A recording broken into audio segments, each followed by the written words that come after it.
Bonjour à tous et bienvenue dans cette nouvelle édition du MAG. Télévision, ordinateur, réfrigérateur, robots de cuisine. En France, plus de 50% des appareils électriques et électroniques recyclés viennent des foyers français.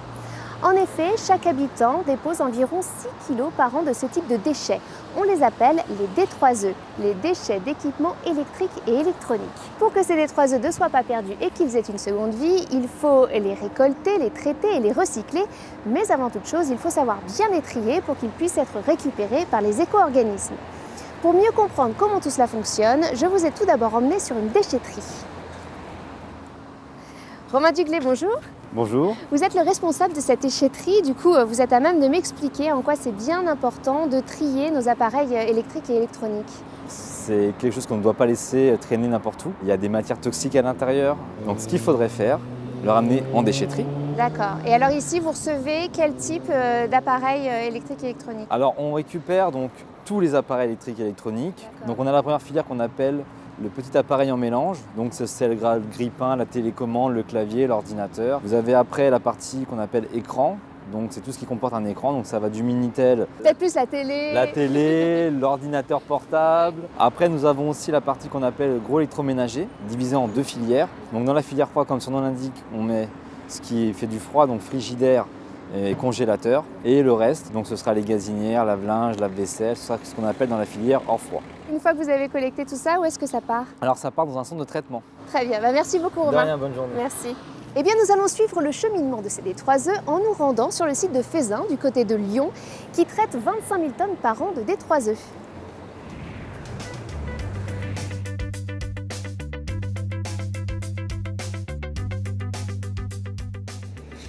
Patrick Guès, bonjour. Bonjour. Vous êtes le directeur du site de Feyzin pour Cita D3E. Alors, est-ce que vous pouvez m'expliquer un petit peu votre mission ici? L'usine de Feyzin est en charge du traitement des équipements électriques et électroniques en fin de vie. Donc on traite deux types de produits spécialement sur le site.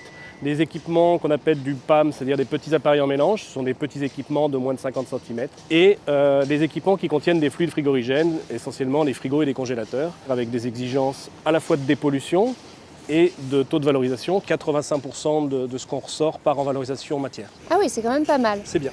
Alors, est-ce que vous pouvez me montrer un petit peu les différentes étapes de tout ce processus? Tout à fait, je vous invite. Allons-y.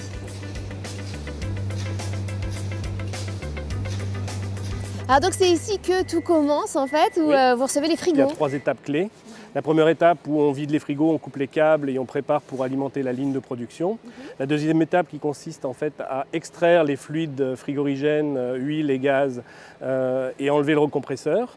Et la troisième étape qui est le broyage pour séparer les matières et récupérer de la ferraille, des plastiques, des mousses qu'on comprime pour pouvoir alimenter les cimenteries derrière, des métaux non ferreux, aluminium, cuivre également. Et alors comment vous valorisez tout ça? On a des circuits courts pour des aciéries pour la ferraille broyée ou pour des fonderies pour l'aluminium, le mélange aluminium-cuivre. Et autrement, on a la valorisation des plastiques qui peut se faire sur des sites spécialisés en Europe ou à l'export. Et en ce qui concerne alors le petit électroménager? Le petit électroménager, on a aussi un process en 3 temps en fait. La première étape où on écarte les équipements qui doivent être démantelés manuellement pour en retirer les polluants et qui ne peuvent pas être broyés. La deuxième étape qui consiste à un premier déchiquetage pour permettre aux opérateurs de retirer et les polluants et les fractions directement valorisables. Et la troisième étape qui est un second broyage avec la séparation des matières comme on a sur le process des frigos où on récupère la ferraille, les plastiques en mélange et les non ferreux. Et ça vous le valorisez de la même manière? Les ferrailles broyées, oui, ça part en aciérie dans un rayon de proximité. Il y a des produits qui doivent être travaillés et séparés spécifiquement par des technologies adaptées. Bien, merci beaucoup Patrick. Merci. Merci. Comme vient de nous le dire Patrick, certaines matières qui composent les D3E doivent être traitées de manière spécifique. C'est le cas du plastique. Et justement, nous allons nous rendre sur un site de Cita spécialisé dans le tri des plastiques pour le recyclage. Benoît Dessau, bonjour. Bonjour. Vous êtes le directeur du site de Norval où on est actuellement. Qu'est-ce que vous faites exactement ici? Vous pouvez me présenter un petit peu le site? Donc Norval est la filiale spécialisée de Cita Recyclage dans le tri des métaux non ferreux, des plastiques, dont les plastiques bromés. C'est quoi exactement alors le plastique bromé? Lors d'un incendie, il ne faut pas que le plastique s'enflamme trop vite pour des mesures de sécurité. Donc on incorpore du brome et du chlore pour pouvoir la retarder. Et alors comment vous opérez exactement ici? Cita D3E nous envoie ce résidu de broyage de plastique issu de son site. On va le prendre, le traiter une première fois pour enlever les métaux non ferreux et une deuxième fois pour enlever les plastiques bromés. Et alors il y a différentes étapes? On mesure la densité du plastique, donc le poids de son plastique. Plus il est chargé en brome ou en chlore, plus il est lourd. Donc par la différence, on va faire couler le plastique bromé et flotter les autres plastiques.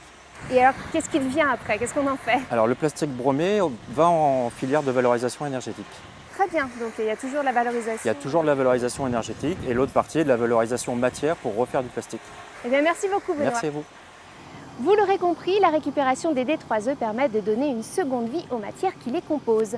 Vous pouvez évidemment vous aussi contribuer à ce cercle vertueux en triant vos équipements électroniques ou électriques usagés. Pour savoir où et comment les remettre, rien de plus simple, rendez-vous sur le site internet de votre ville ou alors consultez directement votre mairie. Voilà, c'est la fin de ce mag. On se retrouve très vite pour une nouvelle édition. Ciao!